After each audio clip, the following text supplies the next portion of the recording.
Hello, people. What's up? Hello, squishes. Look, we need to excuse us reading ahead. And here's what happened. Literally, I just was reading, and then I was like, I was supposed to read to 208.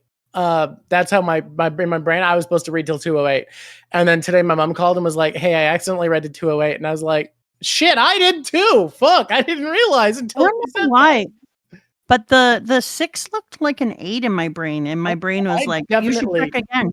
We both got a new mic. I definitely knew going in that it was 206. I like quadruple checked, and then I started and was like 208. Because I kept telling myself it's gonna be 18 chapters. Are you ready? It is chapter 191. Okay. Chapter 191. Oh, that's what I just clicked. That's funny. I might be lying to you. Do you want to know? No, it's 191. I didn't like 206. It was a dumb spot. Okay. Yeah.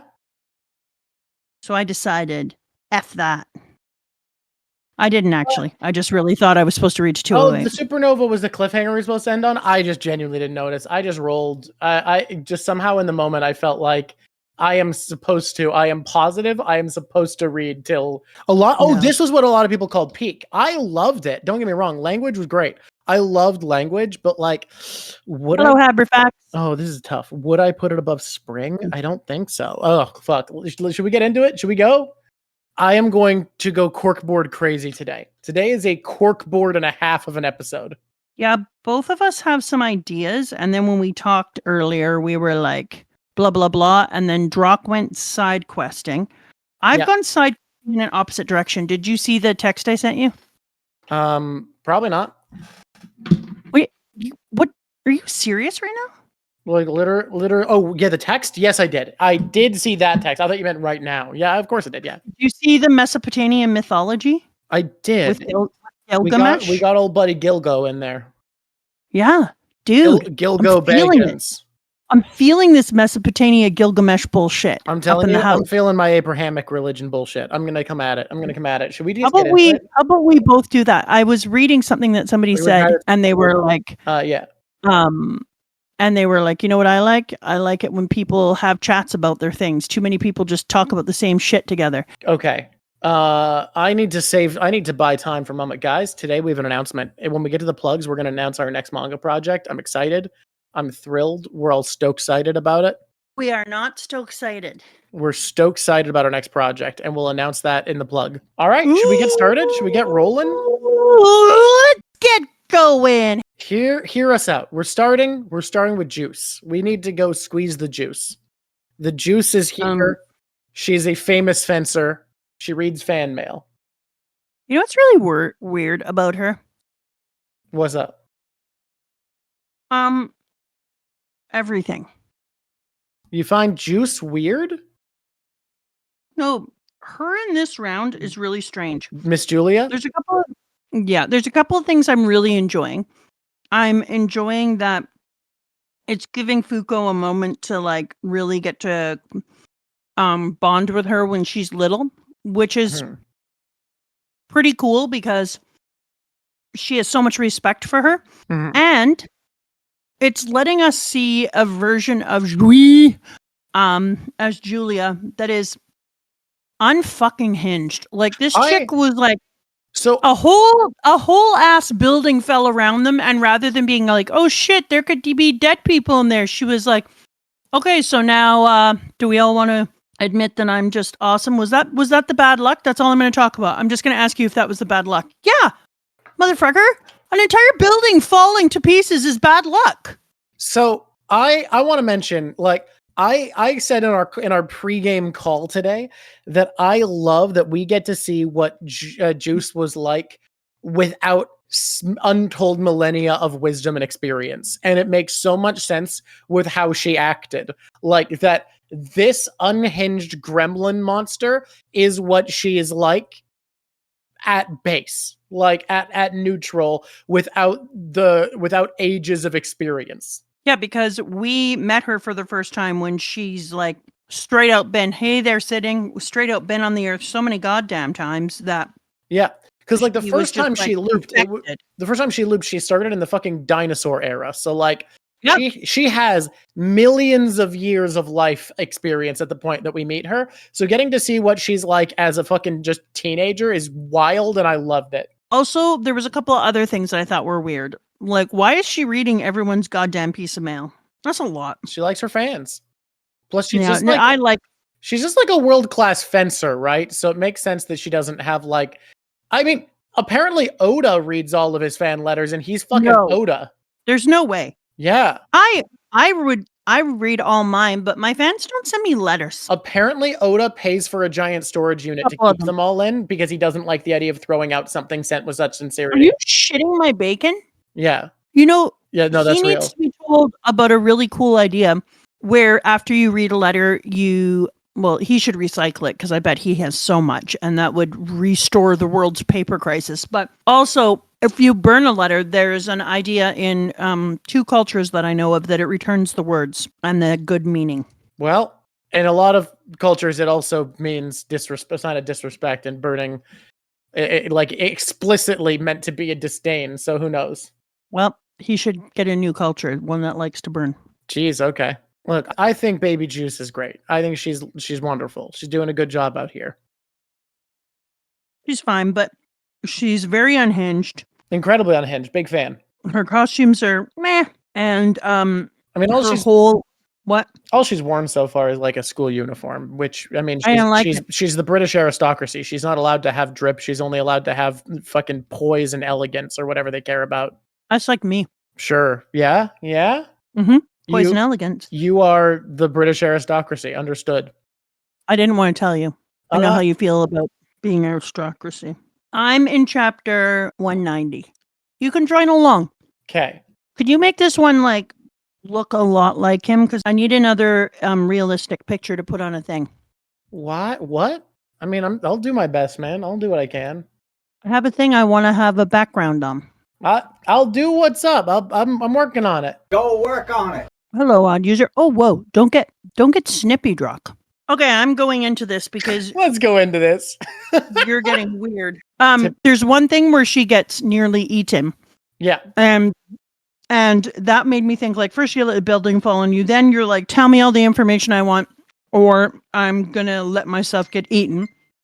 Mm-hmm. So we're not talking about like one little bit of unhingedness. And it's almost pouty, like I'll let myself get eaten. So we're definitely seeing her as a child, but she was so poised, and then she meets Fuuko, and she has this like reversion where she's like, not anymore. I did love it. I love the childlike, over the top, eager, reckless personality. It definitely seems like the type of person, foreshadowing for the future, who would defy God and eat an apple. But oh, shut up. Tell me I'm wrong. I'm not saying you're not wrong. I'm just saying don't bring that in so early. Here's the difference between how Sean was bratty and how Juiz is being bratty. It's entirely energy. It's entirely like I love arrogance. No. I love arrogance in a character, but vibes. Yeah, look, arrogance in a character is something I love, but arrogance and brattiness together, bad combo. That's like, I like milk and I like Coca-Cola, but I'm not going to drink them together. You give me arrogant guy, I'm into it. You give me bratty guy, I'm into it. Arrogant and bratty, I don't like them together. It's a bad taste combo. I think you don't have to be arrogant to be a brat. I think you can be bratty by just being like, no, I'll get my way. If you mix no, I'll get my way with I should get my way because I'm awesome, fuck you, actually. I'm not going to lie to you. Bringing a little arrogance into it, that arrogance with your brattiness is a way of building your own confidence. I mean, look at what's his pickle later on. Feng? Hey, Feng? thank you for knowing my brain. Yeah, Feng, weirdly enough, kind of bratty arrogance in this chapter. Maybe he just pulls it off better. And you were into it. Admit it. I didn't. He's not my favorite. It is my favorite I've ever had from Feng. It is the best Feng has had. And you know what why I think that is because while he's being a brat, he's being the kind of brat who's like constantly doing the things he's saying he won't do, which is always a trope I like. I like him doing the things that he said he won't do. I'm not gonna lie. I love the trope of being like, I won't do that while you're actively doing it. I love that. Good job, when Feng. he flies away and he's like, I'm not gonna do that. I'm leaving, but I'll quickly teach this person. She's like, okay, can you also do this person? He's like, fine. And this one, stop adding. And she keeps adding. And I'm like, look, I'm here for that. Do you want to go in order or do you want to go chaos? Well, what do we need to talk about for Juice before we can move on if we're doing an order? We did it. She's arrogant. She joins. I like that Juice keeps having memories of her own self in her dreams because no one else was like, I'm attached to old me's. Yeah, I wonder about that being like a result of the arc. Exactly. And because she's existed for so long that it's almost like all timelines have a deep echo of her. Yeah, it's so confusing. I'm interested. Too much of Juice doesn't have Unjustice yet. That's true. She doesn't have Unjustice yet. Maybe we'll see that in the future. I also love her being like, put me in, coach. And Fuuko's like, you literally don't have a power. And this is like the ultimate dude. No, fuck off. Oh my God. You know what I just realized? Doesn't Juice kind of have Scrappy-Doo energy now? Oh my God. Did you just compare Juice to Scrappy-Doo? A little bit. So one of my very favorite plot points is I'm about to decide on the master rules, blah, blah, blah, blah, blah. I need a minimum of 2. However, God is hoping for more. And then they open it for 3 minutes. I think we just need to talk about how every single one of the little bastards chose to go and who should come out of the sky but Undead. Hello, Undead. For this moment they are at this bastard. Oh, every single time you positively sicken me. I love the idea of thinking about how many times this dude has had to come down that they don't even know it's taking place. All of the stuff because we think about all of the stuff that's going on above ground with our Fuuko, everything she's having to take care of. All the freaking, like, if you think about the fact that she's such an excellent swords person, that she could Julia could not beat her despite being phenom. They did point out specifically that it didn't look like her skills were what was doing it. It was just how strong and fast she was. Yeah, but regardless, she had to do some sword play in order to get to the point. She has to know some stuff and then is applying her strength and speed from martial arts into swordsmanship. Precisely. And so when you think about all the different things she had to learn, the money she had to create, the people she had to find, all of the layering of learning to be a doctor, just everything. Yeah. And then you're like, do you have any idea how much this person has had to accomplish in a relatively short time? Because like 200 years is a lot, but it's not crazy. Not nuts. It's like 2 long ass lifetimes, and that's really not that much to do how much she's done. And we know half of it was spent on surgery training. Exactly. And then she could do other things in the meantime as well, but yes. And then you're like, and what are you doing, Undead? And he's like, oh, do you want to see? A, I'm on the big old sun here hanging out. And B, here's why. And then the bitch drops down inside onto their table. And they're like, haha, we're going to do all these things. Vortex bullets, step aside. And they start doing, oh my God, I'm so sweary. Did I just call him the bitch? I don't know, man. Probably. All right. And he pops down onto the table and immediately leaks out these freaking soul chains, grabbing up all the people. And they're like, oh me, oh my, when did these get here? And you're just like, God damn, man. Like the thing, and to find out that he has been doing this every 3 months. Dude has been coming down here when they go to release the big bad baddies. And then not only is he down here doing this, but they all think they win against him. And then right at the end, Soul is like, shit, you let them go. Yeah. So that your dudes can take them out one at a time. Yeah. Where he goes, you planned on letting those 2 go from the start because of their lower ranks. And then he's like, what a drag. Is this because of that whole trust thing you guys are big on? And it's so amazing to see that he's not only going down there and keeping them safe. He comes in full of cock and balls. Dude, this is what happens when you're super sweary. You make a new temperature for the squishies. Okay, but like literally he does. But also, first of all, I do love change being like, I'm sick of looking at your dick. This sucks. Like, I find that amazing. That's funny. That was immediately. amazing.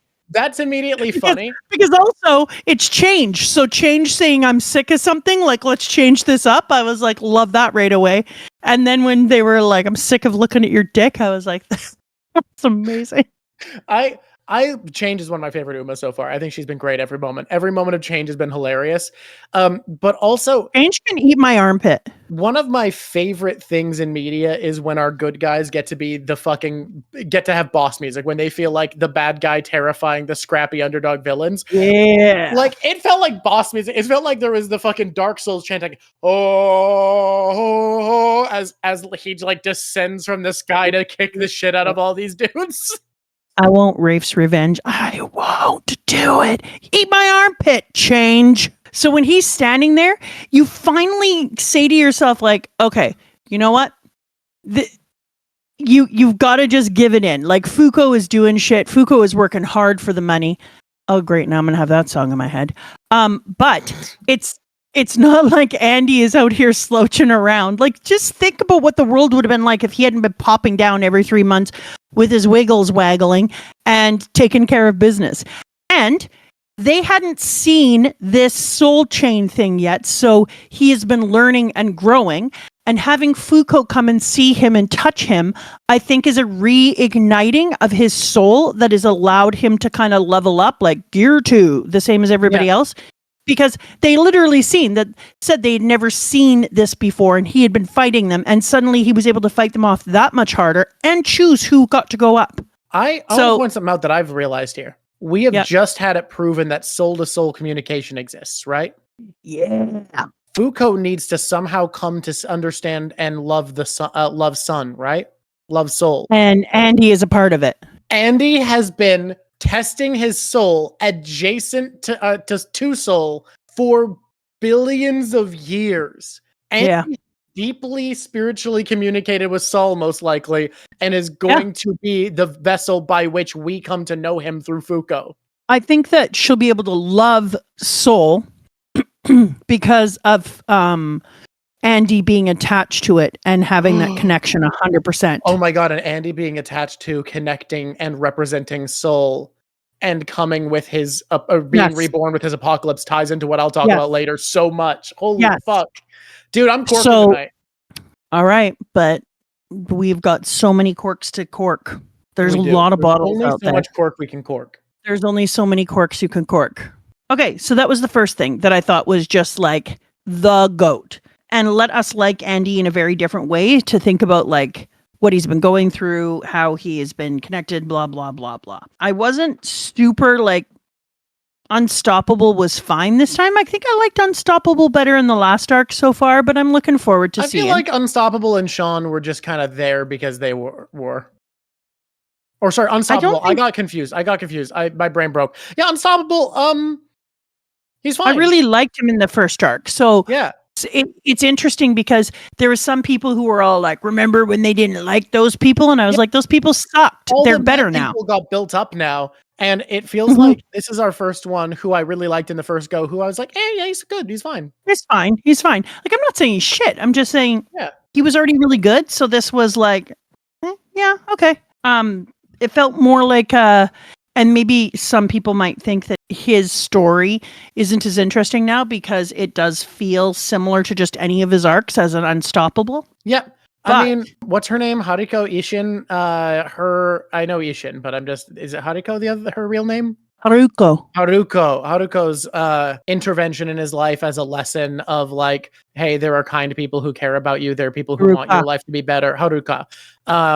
I like that. I like that fine. The issue I have is I feel like Undead Unluck usually does a great job at like telling you the themes fairly deliberately and like directly, but not making it feel ham-fisted. And I feel like this was one of the moments where it just felt a little bit too blunt to be like, it's survival of the fittest, Mom. Law of the jungle. I sure do like Law of the jungle. Like you could feel, it was ham-fisted on his way. Like you knew Uma Beast was showing up because of how much he was like, haha, that's the rule for me. Top is survival of the fittest and beasts and jungle. That's me top in my opinion about things. Yeah, it was pretty ham-fisted, and I'm not used to that kind of level of ham-fistedness. So I was kind of like, all right, whatever. Usually, and that may be one of the reasons that I wasn't really very like into it. But on the other hand, the story with Ish was really cool, but more importantly, that whole the beast eating a piece of the soul of Ish and therefore being able to learn it thing, that was I like that. pure delight. Pure freaking delight. Mechanically, I like this section. How the superpowers interact, the learning about the soul. Exactly. Yeah. So I was like, I'm loving the different things. I'm loving the fact that we're going to find out not only about the fact that part of Ish's soul got eaten, and that's why Fuuko was able to understand what took place, and then went back to ancestors and understood all the people who came before her can also be used, which is amazing. And I'm hoping that now that we've had that reincarnation moment, that we might be able to unleash the rest of the people who came from them. So you know what I'm saying? Like, yeah. We had the reincarnation moment, that instant rebirth. So what if every single person who's there and is one of the negators can have all of their ancestors released and they fight like together? The previous owners, possibly. Yeah. I mean, we know that the other world basically does exist. It's very interesting. We're moving past the first part where he's fighting because it bores me. Not a single person ever tried to help. You know what? I need you to take it down now. You're unstoppable. Don't be a moody little bitch. Here we go. No one helped me. I did. Nobody helped me. Hey, bud. Yeah? You remember the first 2 pages you were in? Yeah, I said that I couldn't have done it without Ishin's shoes. The magic That's someone shoes helping you. She gave me for free. The magic shoes she for free gave me. That she literally built to help me out with her own time that I didn't pay for, but nobody helped me. Bitch, you know what? Don't disrespect Muscle Mommy like that. Take it down now. Take it down now. Ish doesn't need your shit. Okay. Disrespectful bastard, honestly. I love that we did a dual page comparing the amount of confirmed Umas to the number of negators. I just felt like comparing Umas to negators isn't like the thing. That would be like comparing all the different things that could kill you as a human on the earth, whereas to the number of humans on it. I like the idea of comparing the original rules to the negators because I think that it moves the negators down. Can you hear me? You cut out. You're inaudible. Can you hear me now? I can hear you now. It's all good. Moving on. So Top is recruited. We defeat Beast by getting in touch with her soul. We've kind of been over all the points of this just out of order, but like, yeah, to close it off. You know what's weird though is it says this world began. Okay, so let's just Beast over a little bit. So beasts don't desire coexistence to make humans suffer. You don't know anything. Blah blah blah. This world began with only man and earth. To talk about. Yes. Your souls were placed here on this planet prepared by God. So that goes back, don't forget that, Drawk, that goes back to the thinking when we were in conversation. Yeah. Then God added rules to torment you and observed to find what he desired, the greatest life of them all. So it's interesting because we think of, we think God is like, first of all, God is like Feng. Yeah. Because on this planet prepared by God, then God added rules to torment you and observed to find what they desired, the greatest life of them all. So God is like Fang. God is looking to have like infighting and taking them down, and then in the end, one life will be above all the rest, which is very interesting. But he also said that the world began with only man and earth. And so we already knew that it was a genderless thing. And so we wonder, is that just one man or is it two men? So I do wonder. We're not there. Yeah. We're not there. We're not on my cork yet. We're not at the cork. But something I found interesting in this bit that I think is worth talking about is that we both kind of noticed that in this loop, the master rules paint a picture that feels more like our reality and how we perceive evolution to have happened. Where this is a world where death was here from the start, beasts were here from the start, language was here from the start. It's like this is a world that a galaxy was apparently from the start in this world. Whereas the last world felt interesting in that it was alien and there was immediately stuff that felt wrong and not of our world. This world feels very intentionally to have built in an order that feels more intuitive to us, that makes more sense. It doesn't feel like as much of a stretch, which is why I feel as though we might be going towards one of those classic endings where the end of this series is the creation of our world, which you see people either write. Yeah, and you see people write that either where our world without magic is a great loss and a punishment and a failure, or where our world without supernatural suffering is a gift to the main characters. And I like the idea that that's the way that it's going to go, because I also like the idea that this is this author's kind of way of saying, like, respect but the shit you have right now, because this earth is actually a great gift, and that our earth in the end becomes like this phenomenal gift that we get to live on without like Uma's chasing us down, or the knowledge that there used to be no death or any of this shit. So I think that's kind of an awesome thing. So someone said they feel like the Master Rules is a retcon. I am inclined to give this author too much credit for that, especially because when it first seemed wrong that rules weren't disappearing when their rule died, where magma was killed and yet there was still magma in the earth, Andy pointed it out. They pointed out how that shouldn't happen, and it still was there, which to me, like, this author, I am willing. Everything that's looked wrong so far has been part of the story too succinctly for me to want to say that was a quick retcon. I genuinely believe Master Rules were a thought out thing ahead of time, and that I agree. Because every place something's been pointed out to not make sense, or that we've found that doesn't make sense, it's been explained literally at every point. And I think this series, the way it does that is by having a very fine idea of scope. The author is so good at not introducing more ideas than they can handle and being very efficient as a storyteller. And I think it's working to the point that I don't think there's been anything that hasn't been able to be explained and feel consistent. I'm moving forward. Yeah, do it. Move forward. We love moving forward. Unbreakable in this one is same thing. You know what I really liked about Unbreakable, though? I really like later on finding out the story of how Unbreakable already showed us, and how Fuuko pointed out that Unbreakable already showed us that you can actually choose and move who gets the soul next. I thought it was a pretty slick move to have it be I'd wondered. Because it didn't feel like it made we sense. saw Unbreakable and we saw that each generation got to move it off, but why only Unbreakable?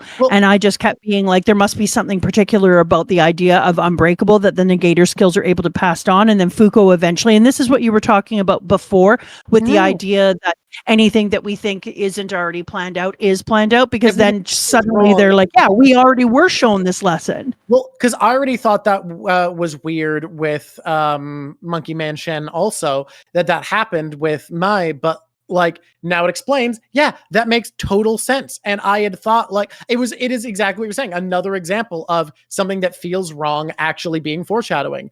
This exactly. Which is why I think we really want to predict the series, we really need to look for where things feel wrong. That's what I was thinking too.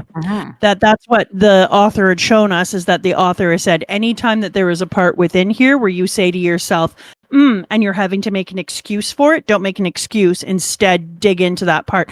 Because you and I were talking earlier, and we're going to get into some pretty deep things today, and we'll go back and forth, and we'll build upon some of your quirk thing and some of the things I was thinking. Quirk, the science because we're going to do my whole thing about how you beat a master. But one of the things that I was thinking when I was looking at this, sorry, I almost had a brain blip, is people are always saying that this story isn't as deep, and that's one of the things that bothers them. Whereas in actuality, this story is as deep as the reader makes it. Yeah. And I think that it's up to the reader to lean into the spots that feel like there's some trickiness or there's something off within it. If you're not going to lean into the spots that feel tricksy, uncomfortable, poorly written, then you're never going to know, thank you, Ozzy, that the story is as deep as you're making it. So when you're saying the story isn't very deep, you're actually telling on yourself for not putting in the work. Well, it's uncomfortable, but it's true, Drawk. I really like this story. I love the story. Sometimes, Drawk, you have to say the things that are uncomfy. It's real obvious. We've had a fall off in viewership with this series, but that's not our main goal. And in no way do I regret picking this despite that, because like this has brought so much joy to me reading it. I have enjoyed looking into this series. I've enjoyed thinking about it. I am excited for, before we go to Corkboard, doing plugs and talk about our next series that I think will be a bit more of a hit. But I'm really glad we picked this one because it's felt tailor-made to us and what we like talking about, and it's been so fun to read and think about. And I think if there's any manga that I've read that deserves this level of deep dive and thought, this is one of the three I'd probably give that title. And one of the four. I think there's at least four manga, honestly, that would deserve that. But I didn't know about this. I didn't know how deep it was. I didn't understand how great it was. And I'm really glad that we were able to give a series that deserves to be overthought the overthinking treatment. I also really like that we did this one together because neither of us had done it before, and it hits on so many things that both you and I are such a big fan of in fantasy and fiction. Like Stanley Park. Yeah, and it hits our country, and we're all there for it because your country. Yeah. And so we're a it's lot like England. We love cool. being mentioned. Yeah. It's incredible. Sorry, I interrupted you for a dumb joke.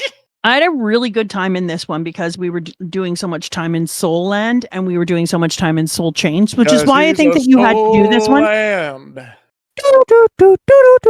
It's one of the reasons, which is one of the reasons I thought that you had to draw this. Yeah. Because this entire length that we were doing is all about the connections of souls and what souls do and finding out about souls and ancestry, et cetera, et cetera.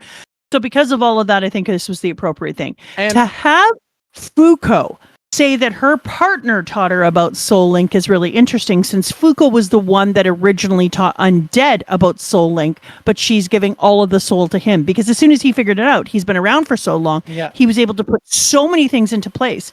Without Fuuko existing, he would never have been able to be in the place that he is now, sitting on the sun with his make soul each other better. It's why this is a great romance series. Yes. There's a lot. The world's first rule was soul. And all of you who were born afterwards used this rule for your own abilities. So we just have to make use of it ourselves to fight a soul with a soul. And I think that was incredible because when she went back and they were like, that's right, that will do. We're so glad we picked you.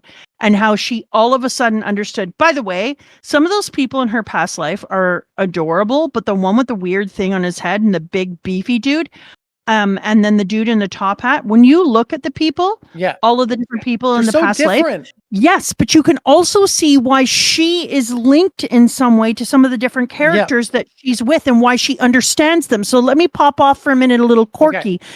Because when I saw this picture of her, I kept thinking, oh, it's so interesting. This person looks like this person and this. And then I was like, damn, maybe that's one of the reasons that Fuuko has the ability to connect with people and know what she needs to do with that major, amazing fighter. She knows she has to fight him and properly have a fight where she loses because she was that man.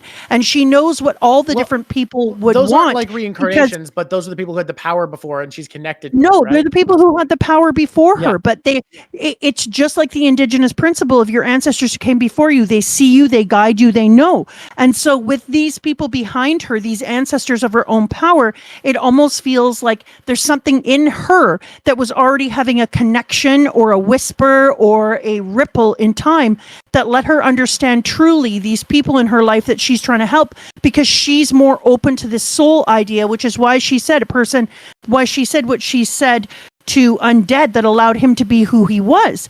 And because she is naturally more connected without knowing why or how or what to the people who came before her. And so it has allowed her to be this like living embodiment of somebody who understands people at a deeper level because her soul is more connected to who she was. Well, it kind of made me feel that way. And everyone who had the easiest time connecting makes perfect sense, because the three people who did it without being specifically instructed are her, Haruka, and Nico, and we get a reason for all of those. Nico was blasted with all knowledge of reality, so of course he could. And Ishin, Haruka, of course would easily connect with the former people because it's her ancestor. Exactly. Like, exactly. It makes, the three people who do it makes perfect sense. I also want to say, exactly, I have a cute little headcanon, which is the order of the most recent 3 Unluck users. And I don't know why I find this the most adorable option, but I think the most adorable option is if Top Hat Man gave it to the big dude with the chains and big dude with the chains gave it to Fuuko. I find that adorable. I can't explain why. You don't have a reason, but it's what you're sticking with? Yeah. I just think it's really cute if Top Hat Man is like, hey, big buff dude, I see you. I see your kind heart and that you won't use this power for ill. Like that. And thank you for telling me about it. I also like that we get to see the young person in here too, because it made me feel like this is why she understands why the children feel the way they do and why they need safety. It looked like we had somebody in here who was a nurturer, so she understood the need to make people feel joyful.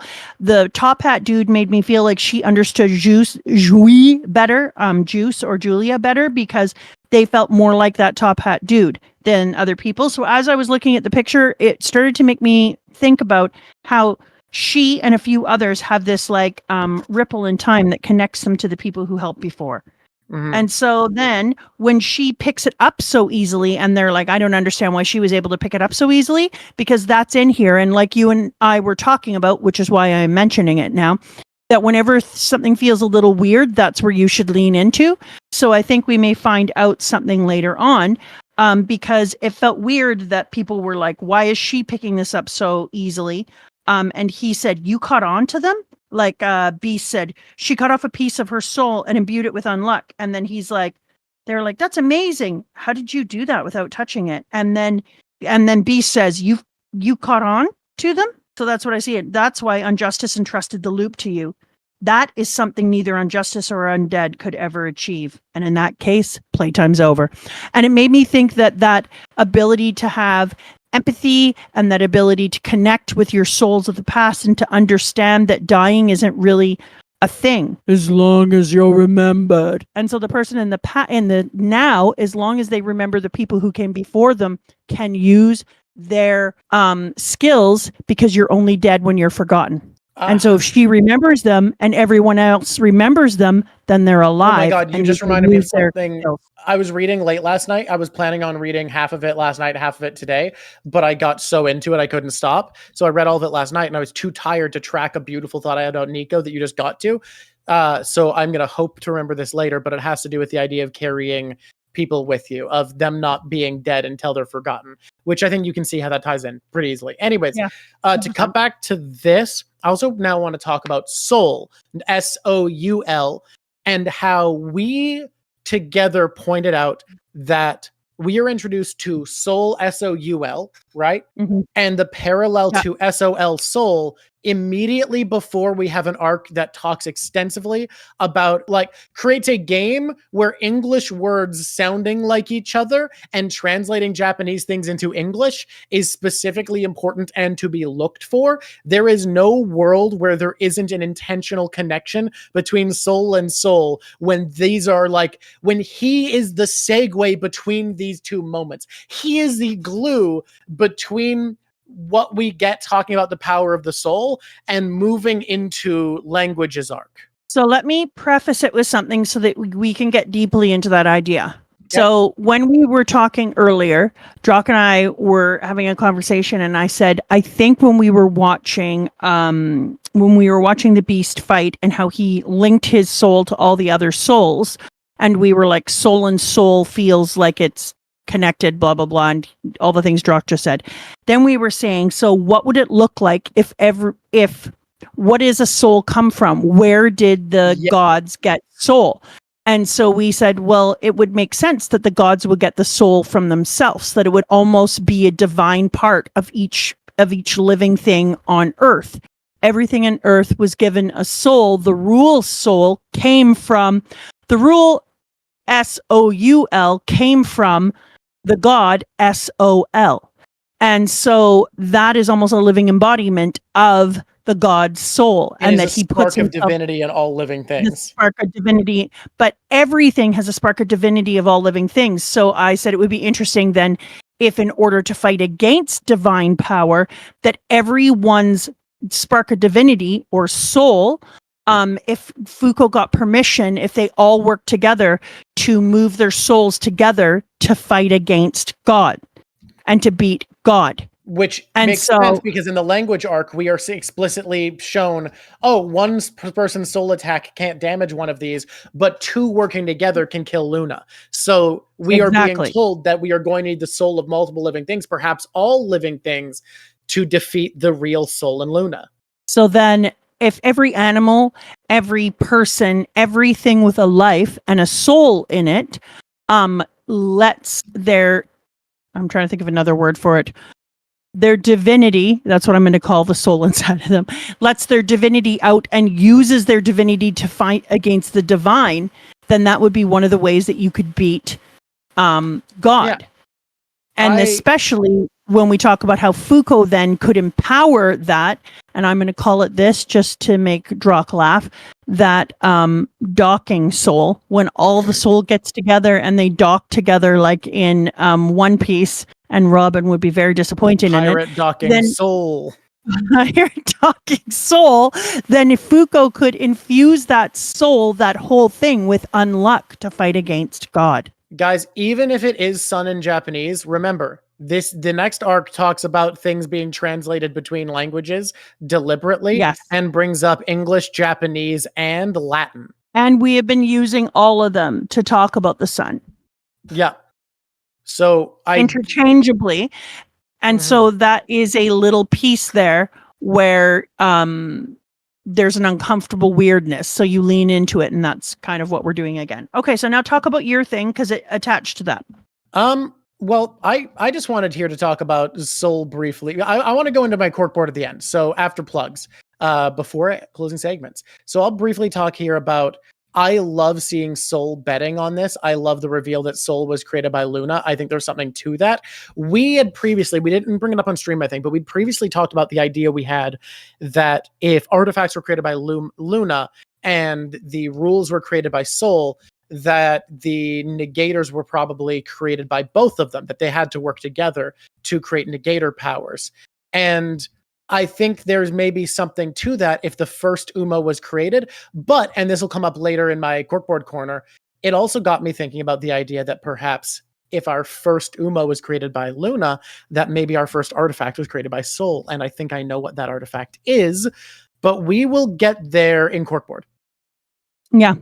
And then once we decided that if all the souls came together, they could fight against God, if all the divinity inside of each thing could fight against God, that also kind of linked us back to Undead, which we talked about a little bit here, that if he is sitting on the sun, he has his own divinity linked to it, that it becomes easier for Fuuko to love God because part of it is also undead.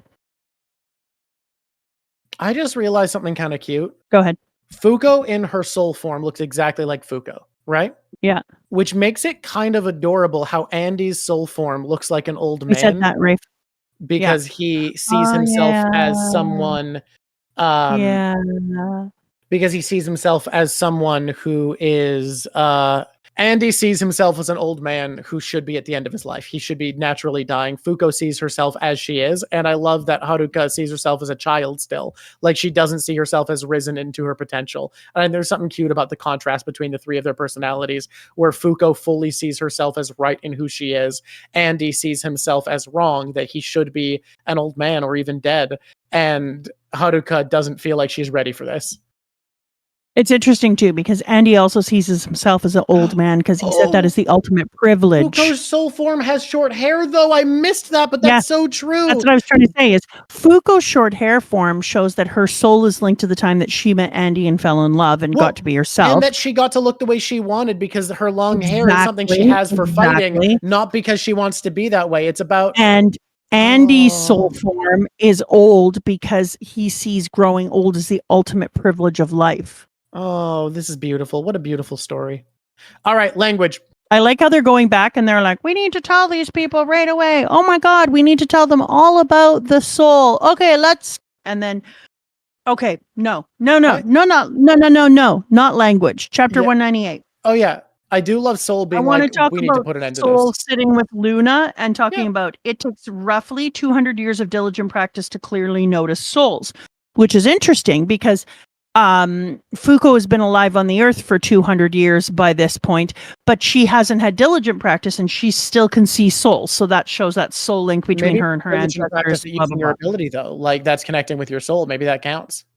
Yeah, but we also talked about how she would be a person who has kind of a ripple in time of the people that came before her, so she would feel them more than other people. Plus, she's worked with Andy, and Andy has showed that the soul doesn't just reside in your head or your heart. Your soul is just its own thing. The one who has had potential to do that in past loops were the first seat, Juiz and Undead Victor. Both of them were first-generation negators.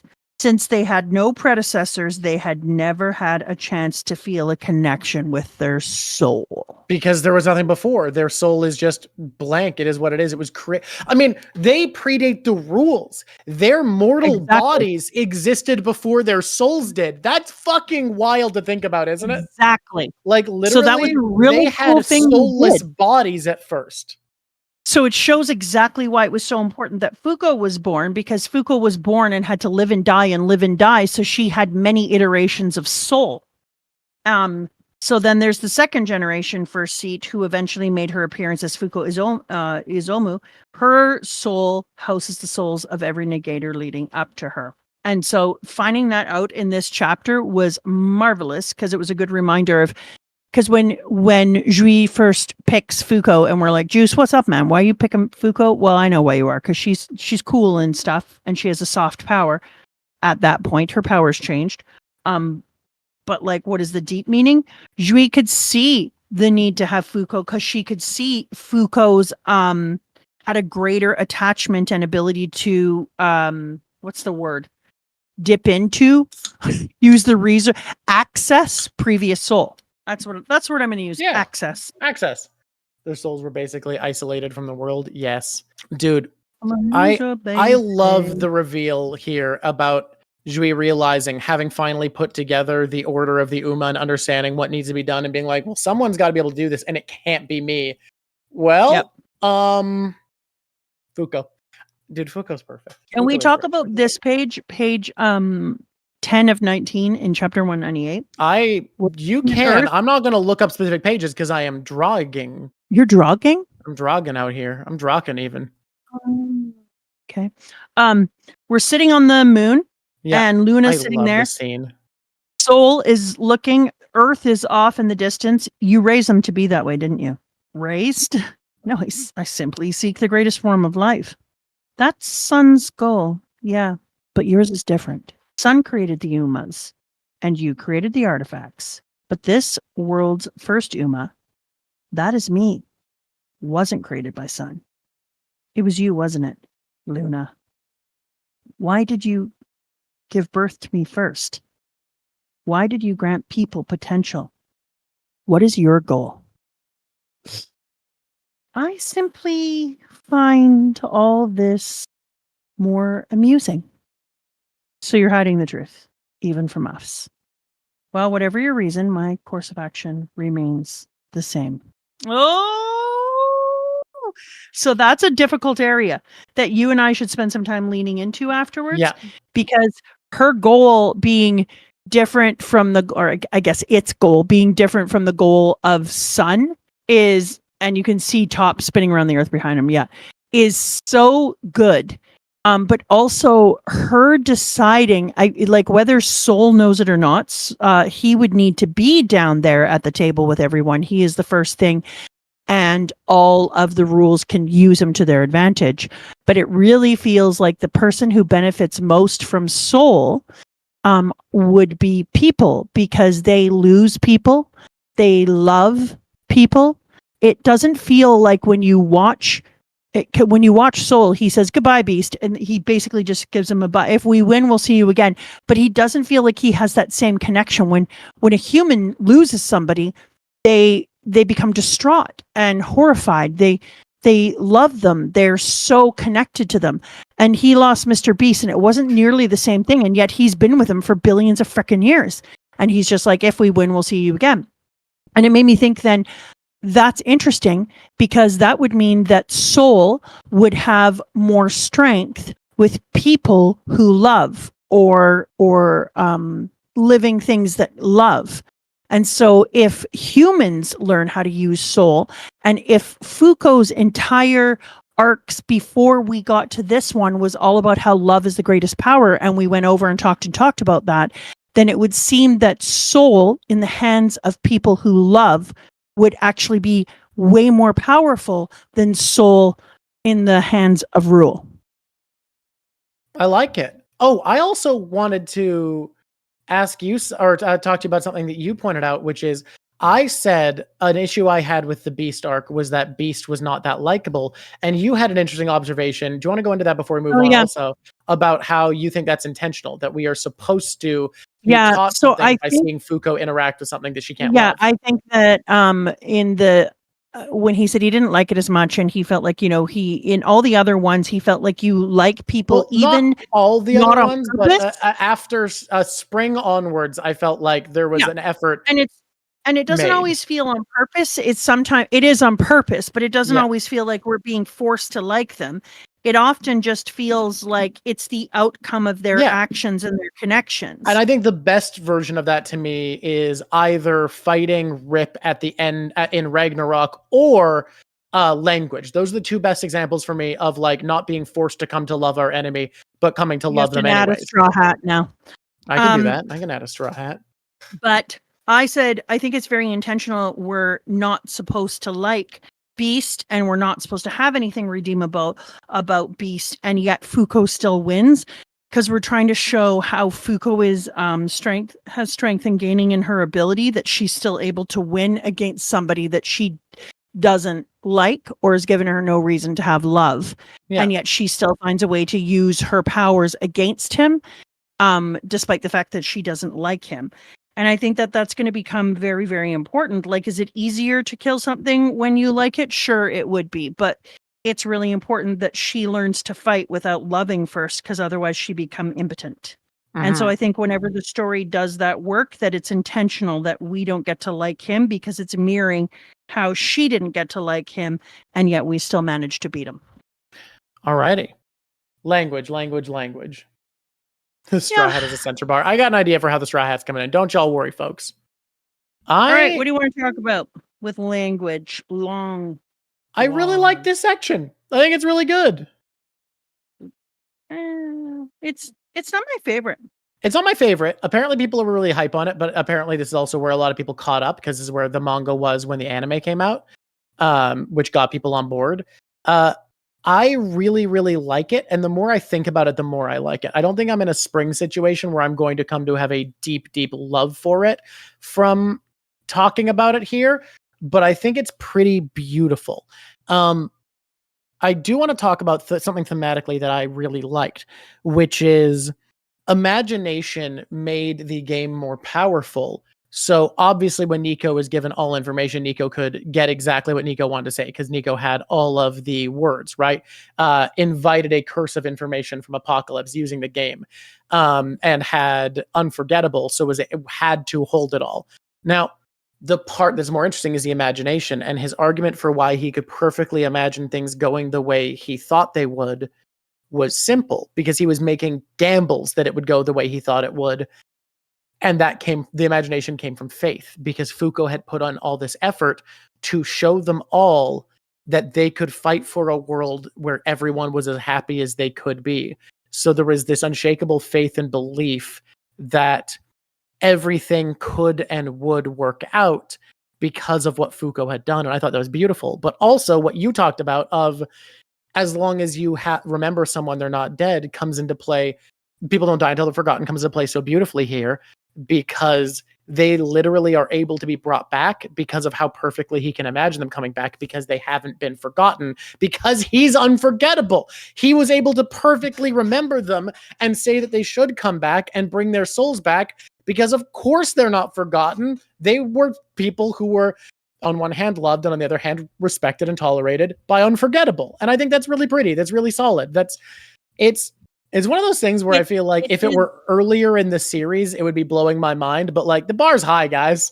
It's super funny, because I was thinking the same thing. Like, if you had revealed this way earlier in the story, my mind would have been absolutely exploded. I also started to wonder right away as soon as we see, because now I'm like, oh, you put Luffy there. Luffy, you've been chained. It's not Luffy. It's just War wearing Luffy's hat.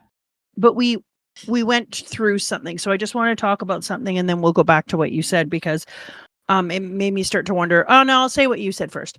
It made me start to wonder about if you could somehow, because if you can talk soul to soul, which we've now, because of what we saw happen in this arc, we see that you can talk soul to soul.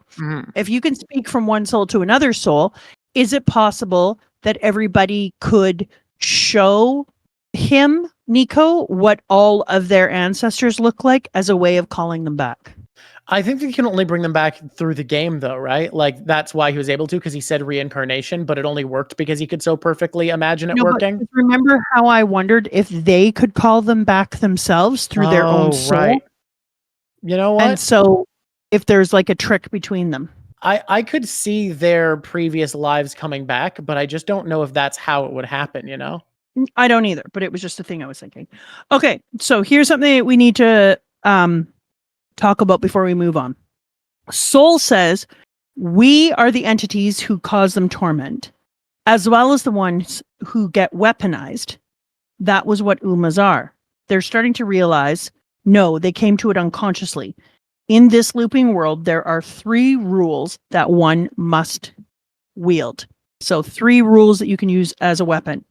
Soul, the rule that transcends physical boundaries to relay information to others. So see what I'm saying about how you can use your soul to relay information between, and I don't know if it would be over time or not, is soul. The rule that acts as a trigger to accomplish it, death. So this is why I think that everybody is going to be able to access all the powers, ideas, and strengths of their ancestors through soul and death.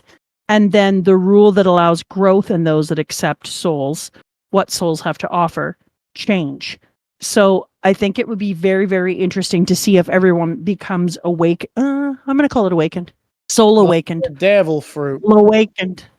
Because, I wonder if with your idea about of knowledge. Yeah. Yeah. Yeah, no, don't worry. Yeah. Yeah, you know what I mean? I don't know if I have anything else to add. Like, I think we both also, let me just say, I was pretty happy that I was right, that little girl with the Band-Aid on her face is the negator and the luck. Yes, is the rule luck. Yeah, you are absolutely correct about the little bandage girl. I was wrong about who was death. It turns out it's the nun lady. Guys, I got terrible news. Terrible news. Death kind of hot though. What is with you and death? Did you see her? Did you see that weird nun? Great. You're into nuns? Not nuns as a rule, that weird nun. Oh my god. Okay. Is there anything more we want to talk about in language? Oh, Feng was at his best in this arc. Feng was at his best. Oh, I loved Feng in this arc. Yeah, Feng was just enough of a team player without losing himself. And honestly, at the end, when he's acting all smug and I'm not going to do what you say, Fuuko, but he's so deep in his evil cloud that he's just like hanging on with his elbows. Honestly, adorable. Like, actually adorable. I loved Feng in this arc. I also loved how much our dead girl understood that he was going to be so important to it. I even felt a little bad for a while for our Tower of Babel language girl, because I was like, 1.6 billion years is a really long time. I feel a little bad for her. I love that all of language's motivation here. It wasn't, I want to destroy humans and cause suffering. It was another case where we got to come to love an Uma, because by the end, we realized that language loved the idea that there was a mortal who, given her same access to information, was smarter and more capable than her.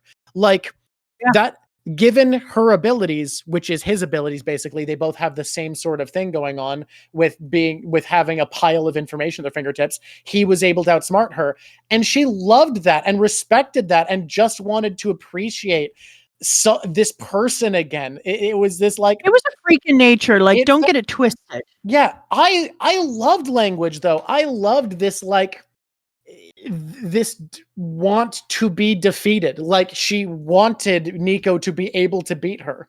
Yeah, I agree. But she also was embarrassed by it and wanted to be a part of it.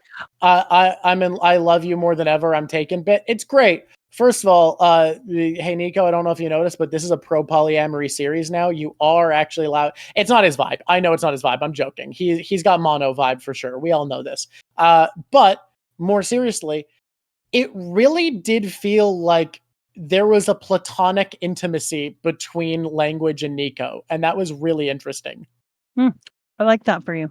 You didn't feel any of that vibe of that like weird closeness towards the end? I did feel it. There was like if we could have time and if things were different, we could be best friends vibe. You know why I see this as one of the better arcs and why I agree with people that it is like top 5 minimum?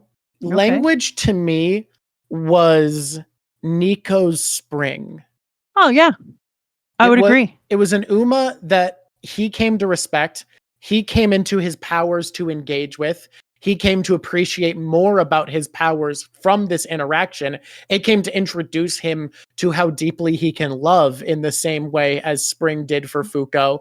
And it came to impress their enemies and get people on their side. Like, it brought Feng, who I think is like the Billy of 101, onto their side. Also, language in this whole story is super important. Everything from Fuuko going through the storybooks of Undead to the person having a person who writes stories and helps to show what history and what life looks like, to the changing all the Earth's language to English so that people stand out when they're from other cultures and are negators. I think language has been like a very important element in this, and to weaponize it and turn it into something that then becomes a battle. First of all, it's just unique. And second of all, it's pretty cool because it shows the ways in which language is so powerful. Can we talk about something else super cool here? Yeah. No, I don't want to talk about cool things. Okay, never mind. I'll talk about something lame then. Ichiko's pretty. You're obsessed with who you're attracted to. I'm not usually. I just couldn't think of something lame fast enough. Okay, go ahead. Talk about the cool thing now. That's not what I actually wanted to. What's cool is it felt like at the end, because of the love that language has. Well, no, Ichiko's not lame, but Ichiko being pretty is pretty lame commentary, you know? Like, it's not. It really is. It's really shit. For real, though, the thing I was going to talk about, at the end, because of the love language Lan had for Nico, language seemingly was about to reveal something, and God snuffed out her life early. Language is based off the Tower of Babel very clearly by the head. Everyone was learning how to, through language, and what language did, everyone was learning to communicate universally by using their soul.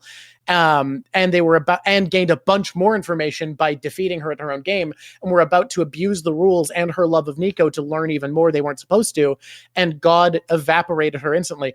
God destroyed the Tower of Babel to stop it from connecting people and giving them the knowledge to defeat God and surpass him. Is she evaporated? Because wouldn't language disappear, or is that the other thing that we talked about? No, because master rules stick around. But like, the Tower of Babel was destroyed by God to stop them from gaining the ability to cooperate and surpass God. That's so cool. Frickin' God. Yeah, it was one of my favorite fights. I'll give it that too. Like, the word game fight was brilliant. I have to imagine if you're fluent in English and Japanese, it's one of the coolest fights ever. For me, one of the coolest parts of this was when Feng was fighting the Ryu and he saw the soul and pulled the soul out. And the second favorite thing is, because he pulled out the soul, because they died, because they played it the way that they did, because he brought them back to life. It's so funny to then have Fuuko land and be like, I have to tell you about all these things to do with the soul. And they're like, shall I let you know what you were going to tell me? And that's really important because it lets her feel a little more confident in the people that she chose. Yeah. Also, to have him pop off and be like, you know what? Now that I remember everything again, and the Book of Dum Dum filled me in on all the past, and I'm now unforgettable, and I can't forget anything that I did to you in the way that I behaved. Let me just tell you right now, dying would be easy, but instead of allowing myself to be a person who dies, I'm going to be a person who's alive and rebuilds your trust, your faith that you put in me. Through my actions. And I was just like, yes. I love how Fuuko has become such a perfect, impressive protagonist that all three of the people who previously betrayed her are now like diehard supporters doing everything they can for her. It's beautiful. I love it.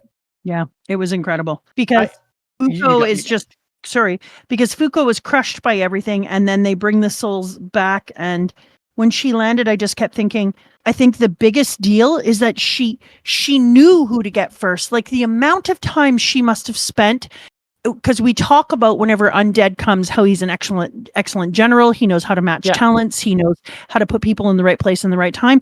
But it stops letting us know how impressive Fuuko is, because think about the decision on who to bring in first, who to trust, how it's going to change them as a person and how they're going to work with you. And like he said, he was such an asshat to Fuuko in the previous arc, I mean, I think that's a bit of an understatement. I also love him acknowledging he was a dick to his daughter and apologizing to Michiko for not loving his daughter in the past loop. And she's like, we had a daughter? And he's like, yeah. We had a daughter? I was a fucking bad dad. Yes. And I'm going to be a much better dad. And here's something that our daughter designed, and I'm going to use it. But the fact that he said to her, like, the way that I'm going to make it up to you is I'm going to be excellent. I'm going to be worthy of the number one recruitment. Yeah. And I think that is amazing. And then the fact that he tells her, you're going to need to go here. You have to go here and it has to be you, blah, blah, blah. Yeah. I also more and more I am coming to like this arc more and more as we talk about it, which is something I love about the series in general. But I also love that our awakenings get to be bittersweet a lot of the time in this second loop in 101. And the awakening was so beautiful of the way he came in touch with his powers, instead of it being just watching her die, because I feel like felt the faith they had in him. And when he watched them die, felt certain he could do this. Like he was like, I got this now. I can do it. But like having to face that there is no longer any holding back my emotions. We're no longer pretending we don't love each other until this is over.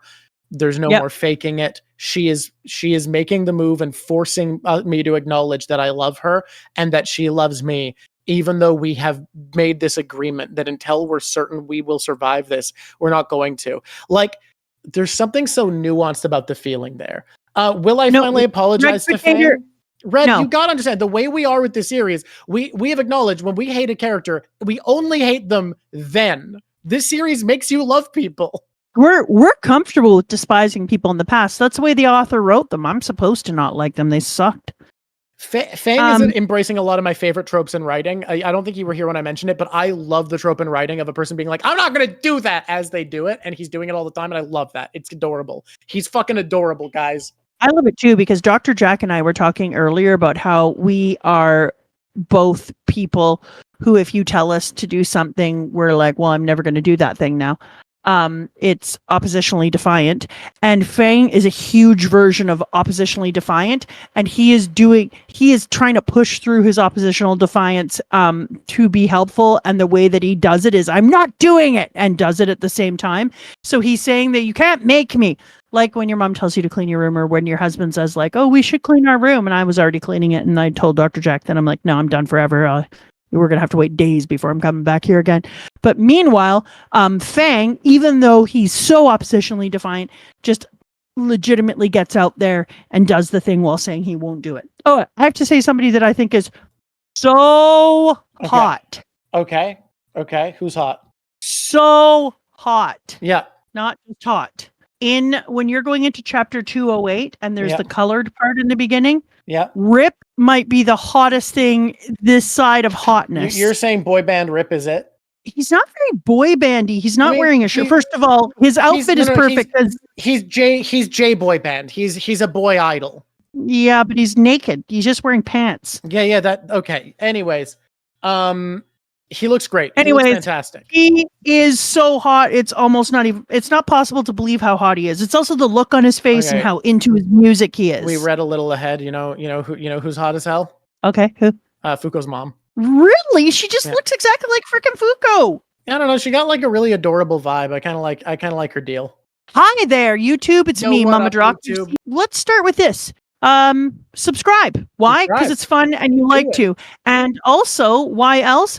Because we're about to start the manga Berserk. And I think you want to be there for it. It is Berserk time. We're going Berserk. And so because of it, it's time for you to join. And if you don't join, you might not be there for when I, Mama Drawk, am reading a manga that I'm going to have to read with my son, Drawk, that you might be like, really? You're going to read that together? Yeah, I agree.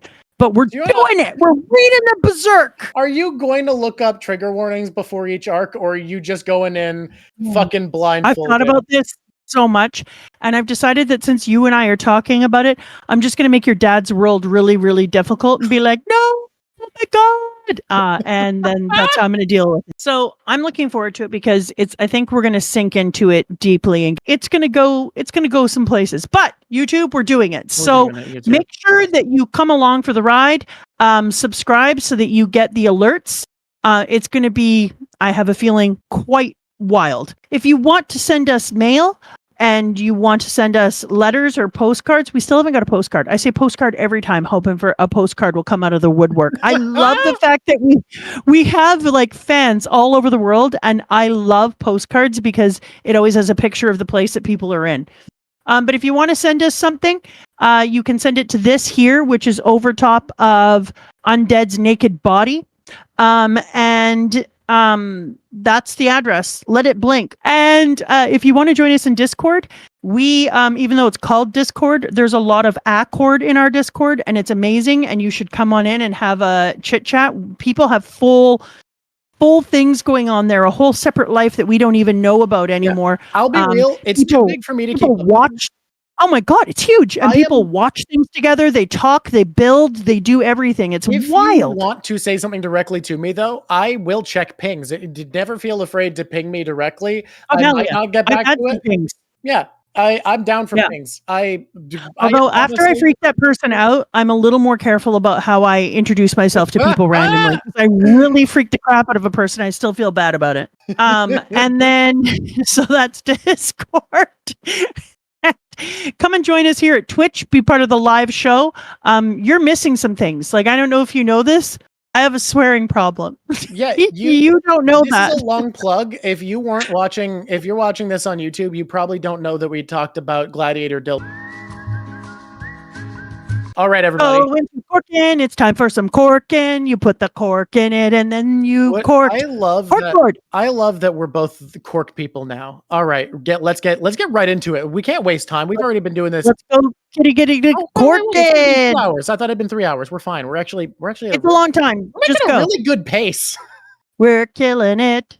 I thought we were way behind. Okay. I am a cool kid, Ray. I just am. Here's what's up, guys. This story plays in the Bible. You might have noticed it in a few places. Like God, he's in the Bible. He lives in there. He's inside of the book right now.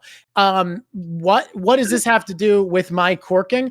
Well, I've been thinking about something. What does this have to do with your corking? I've previously mentioned that I think we are going to be playing on the ideas of a little thing called the Garden of Eden. For anyone who's not schooled in old school, Old Testimony, biblical, Abrahamic bullshit, the Garden of Eden is a concept. And tell me if this sounds familiar. God wanted to make a perfect paradise for his little folks. He made these little guys, in theory, in his image. Don't know what that means. And he popped one of them in a little empty place and was like, "You're happy now." And the guy goes, "I guess I'm happy now." And then depending on which text you read, he either makes a first person who ends up trying to get him to do bad stuff, so he gets rid of them, named Lilith, and then a second one, or he just makes one, depending on the translation you read, either from his rib or from his half. Those are both different translations. From his half is, from what I've seen from biblical scholars, more accurate, but the common English translation would be from his rib, because the common English translation is largely meant to push forwards a hegemonic worldview of patriarchal supremacy that tries to diminish the role of women wherever possible. Bullshit. In a text where women are already secondary, it tries to diminish it further. Anyways, the point is, they are in a empty zone together.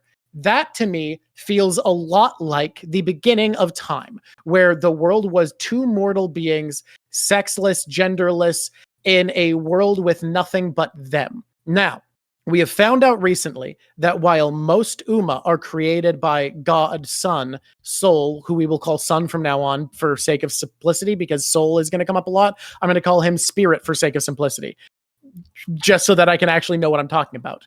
We found out that while Sun created most of the Uma, the first Uma soul was created by Luna, the moon. Now, my take is that the first artifact then, as most of the artifacts were created by Luna, the first artifact was created by Sun. I think the first artifact was a stand-in for the apple of knowledge, the apple of wisdom. Why do I think that? Well, my thought here, holy shit, someone said something that made me think of something to add on to this. My thought here is that the apple was a temptation to be like, hey, if you're claiming to not like what I've offered here, this endless world without death, without punishment, without disease, no sick, no beasts, those things were added later. No soul, because you are mortal. You have no spark of divinity. There is nothing beyond your mortal life, beyond your flesh and blood. You won't die. You won't go hungry. You just are here. If you were dissatisfied with this place, you eat this fruit or use the artifact, whatever it is. My thought is there's a chance it could be the ark itself, because perhaps that loops, that goes into the next world. It would send Juiz into it and explain arriving at cities if she is Eve. We'll see exactly what it is, but I think the first artifact was something to be the fruit of knowledge. And I also think it will be an allusion to Pandora's box, because that's a very similar myth. And this writer likes to mix mythologies. For instance, we see Ragnarok conflated with the end times of Christian mythos, right? Anyways, if this is the case, Juiz is Eve. I think the reason that Juiz feels such a need to do this, such a compulsion to kill God, is because of her sense of justice. Because if she is Eve and is the one who is tempted to eat the apple, proverbially, and begin this, to invite this game of gods upon humanity, it is my belief that she feels responsible and feels like it is only just for her to fix this. This would make Victor be Adam, the first man. Okay, if we look at a lot of what feels like Christian mythology, there's one part that doesn't feel like Christian mythology here, which is the polytheism, that we have Luna and sun, that we have a moon and a sun. We have two Except gods. for in true Bible translations, it was said that Adam had more than one partner in the beginning, because there was also Lilith. But that is left out in a lot of tellings. So don't let me forget the Lilith part, okay? Because it goes with your thing later. Okay, now let's talk about what Luna could be then. In my opinion, Luna, and by extension, spirit, soul spirit, represent part of what is called the Trinity in Christian mythologies. All right? Hear me out. Yeah, it's the Trinity. I think soul is an extension, because soul to me doesn't feel like the sun. The son is Jesus in Christian mythology of the trilogy. Jesus Christ died for our sins, born to a virgin mother. You could say born to a virgin mother, created by Luna, because Luna is feminine. I could see him being the son, but he is not human. He is meant to be part human, part divine. So I don't really see him representing Jesus. I see him representing the Holy Spirit. The Holy Spirit is an idea of a spark of divinity dwelling within all people. Now, in this world, the soul dwells within all things, because I think there's also a heavy amount of Shinto inspiration, and Shinto is an animist faith, animism being a type of faith that believes in the spirits of the world and of all living things. But I do think that soul is meant to be gifting a spark of the divine to mortals, which is why I think we mentioned earlier the connection between soul and soul. Now, if he is the Holy Spirit, we could potentially see the Holy Spirit being him and Luna together, as Luna created him. Luna could also be Lucifer in this mythology. I am really torn about what Lucifer would be in this reading. I cooked all this morning. We're a little uncertain about the final details. Which would then make Fuuko Lilith. It could make Fuuko Lilith. I want to get to Fuuko really bad, but I first want to get to something else. Yeah. Undead. I think Undead's body is two figures in Christian mythology. Yes. I think Victor is Adam, but do you remember what Apocalypse's other name? The Book of Revelation? Yes. Yes. I think that Victor is Adam. Lucifer is a fallen angel. So it could end up being Soul if Soul switches sides. Anyways. Exactly. I think Victor... was Adam, but undead is Jesus. Why do I say that? Jesus was born of a woman, right? With no father. Victor's body never had any parents, but our Jesus and Andy was born of a woman. Sex was not involved. Shoving a memory card into a man's head was involved. Yeah. I'm not saying Andy's literally Jesus. I'm saying Andy. None of this is literal because this is But its own mythology.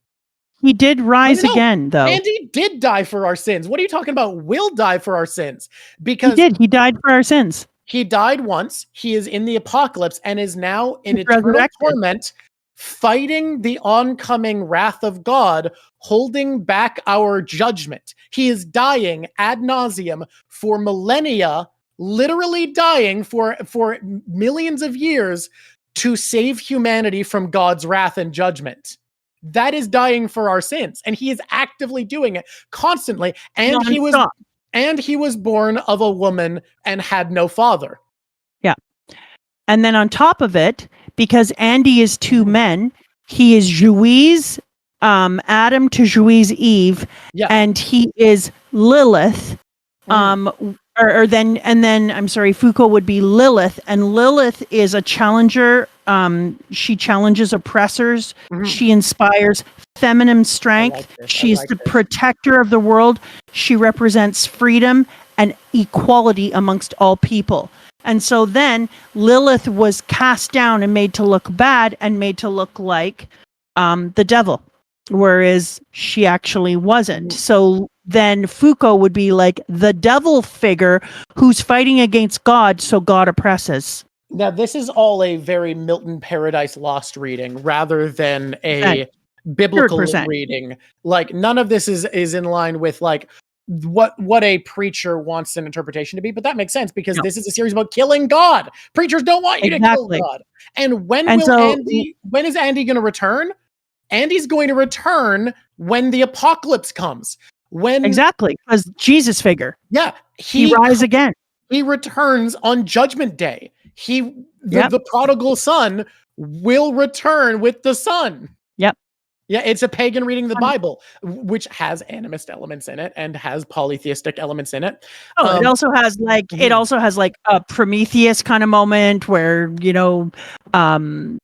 the moon would have given people the soul, and it's kind of a Prometheus figure who's now been sent off to live in the moon, and blah, blah, blah. I have just realized something. Someone said something cheeky in chat, which makes me wonder if we already know this, but I can't ignore it. Someone pointed out that the moon was lonely, and I figured it out. The moon's motivation is so simple. Luna was in a world, right, where the only beings on Luna's level were herself and Soul, this lonely, brooding, angry, patriarchal figure, right? Yeah. Okay, right? So, I believe Luna's motivation, because the specific question we're given, you're supposed to look at specific questions in this series, the specific question from Soul was, why did you give humanity potential? And the potential was through Soul, which we see as a spark of divinity. I believe the motivation for Luna is to raise humans to the level of gods very deliberately and specifically so that the world isn't lonely, to allow them to be the masters of their own destiny and be creators as they are. And that's why they exist as they do. I don't know if I was going to add much to that is the issue. No, I think that you've totally nailed it. So when we were talking about how it had different religious things, the one I actually wanted you to look at was Gnosticism for the Demerge, because they have this idea that the lower gods, gods that humans... these religions you came from, I want to give context, that you were looking at were specifically because you were looking at religious stories about mortals fighting gods. Yeah, because I was looking at different religious stories where mortal people would fight against gods. And I found the Demerge in Gnostic tradition where they would say that the gods that humans interact with and are being led by are actually falsely claiming to be the highest gods, and that there is a true divine realm, but it is separate and transcendent, and that in the Gnostic tradition myths, people like Sophia and others create armies to fight against the lower gods so that they can find the ultimate god or the ultimate good. So I wonder if there's also going to be some kind of thing in here where we have like these gods or these things that call themselves gods are like shadows of real God or real good. I can see there will be more to it. So because that's why I really like the idea when we're talking about, okay, what's endgame? So he rises again, he helps fight against the end of times. and then it is maybe the moon, because the moon is a shadow. It is the light that spills from other things. Is it possible that the moon is actually a stronger, better god? I'm wondering. And a piece of the moon's light is shone down in here to actually create balance with this false shit god. And that we're going to find out that the moon is actually more powerful, blah, blah, blah. Yeah, I want to be clear. Like, I don't think it could be at all a stretch to say that Andy is a Jesus figure, because, like, literally actively dying for the sins of humanity, literally actively dying to prevent humanity from being judged by God, to save them from God's wrath. Like he is as Jesus figure as a character can get at this point, which I think is great because he's introduced crass, rude bastard. But again, Japanese culture tends to be much less precious with religion than Western culture. They tend to treat all religion, including their own, like Shintoism, with the same sort of a reverence and glee that Western culture treats pagan and polytheistic faiths with, which I think is cool as fuck, honestly. I say equality for all, put Jesus in smite. But I think he's about as Jesus figure as you can get already, especially since he will return on the day of Revelation. All right. Is there anything we need to add to this, or did we just lay it out? Is that? I think it's pretty laid out for now. Like, will we open it up more later? Yeah. Does this mean Andy will have to keep holding back the rules, slowly letting them out? I think he wants to slowly let them out, so that they don't have to deal with them all at once. They can take care of them one at a time. I think he has faith that they can beat them, just not all at once. Andy is I think that now that they're at the point that they're at, that he is going to slowly let all of them out as he wants. Someone said Andy's dying for our sins, so I got to sin as much as possible to make his sacrifice worthwhile. The issue is, I think this is a god for whom disobedience is the greatest sin. So, like, it's not the kind of sins that are like fun. It's just like being disobedient children. I don't know, man. Okay, so here I don't think I explained this very well, so I just want to put it out there. Yeah, so cook it again. Get it back on the grill. I think Luna is going to be like a reflection of a better god. I think that's like very possible. So that she is an imperfect or incomplete manifestation of God, and that her true self is hidden somewhere away in some higher deity, and so that it would have this kind of existential theme that characters question the intentions and morality of the gods overseeing the world, but the moon is representing this unreachable ideal, and is trying to play by the games of the sun because she doesn't have any choice. This part of her is almost like trapped within this area, and that when they break free, we're going to find out that this reflection is actually a higher god that's available, and that's why she has compassion, and is trying to work within the universe of Undead Unluck. But there's actually a better world, and it might be, like you said, our world behind it. Hear me out on something. Soul was introduced to us. Holy fuck. I think I might have cooked what Luna is. Okay, go ahead. I feel really good about this. Okay. So we already highlighted that Soul was introduced to us right before an arc that pointed out to look at names that are similar, right? And that brought up English, Japanese, and Latin as things to consider. Okay. Yeah. I said it briefly as a possibility, but I think Luna is Lucifer in the mythos. Not like, oh, literally Lucifer, but like fits the same role as a Paradise Lost Lucifer. And the reason I say that so certainly here, I think Soul is the Holy Ghost and was created, and it is that way in the same way we were talking about with the reflection of language, that they are both soul for a reason, because it represents, despite being made by Luna, represents the divinity of light and is a piece of God. I think we have already seen Luna turn against God by trying to ascend humans and possibly talked God into making the first artifact to begin the loop and give them a chance. And that the goal, instead of a perfect life form, is to have friends and equals. And the reason I feel that way, what you just said about the moon reflecting light brought to mind Lucifer's name in Latin, meaning bringer of light. And I think there's something fun about that, of Lucifer's job was to bring the light of God to the world. So if Luna's reflecting the light of the sun and sun is God, Luna is bringing the light of God to the world. To lighten a dark night. Yeah. And in theory, if made And soul. to lighten a dark night in this way is to help them understand how soul can be used to kill God. And if gave them soul, the thing that can kill God, that can ascend them Yeah. and dethrone God, Yeah. that's already the betrayal. That's already And abandoning God. souls would be the light inside of you. They are Yes, the the light thing that bringer. ignites us, the light bringer. So the light inside of us is a soul.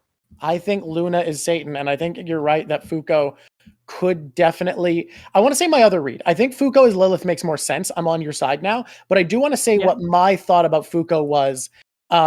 Because I had three thoughts. One was Lucifer, but I've entirely gone back on that. I think Luna's Lucifer. I think it makes too much sense, especially Yeah. because we just played the language game and both names start with Lu.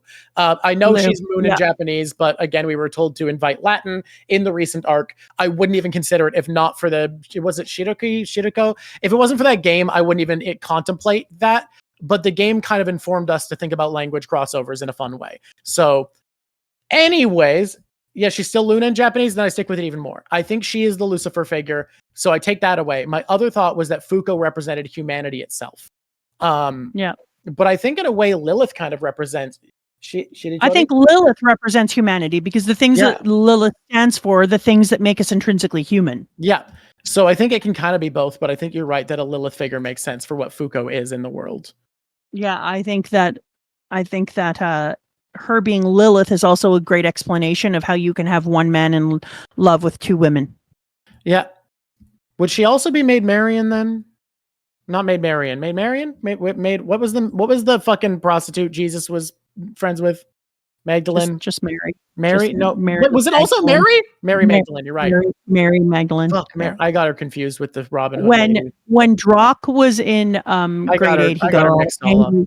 He got all angry at me for not teaching him all about Jesus because the teacher was like, and obviously we're not going to go into the Christianity because everyone knows those ones already and blah, blah, blah. And then he came home and was like, why didn't you tell me about this Jesus guy?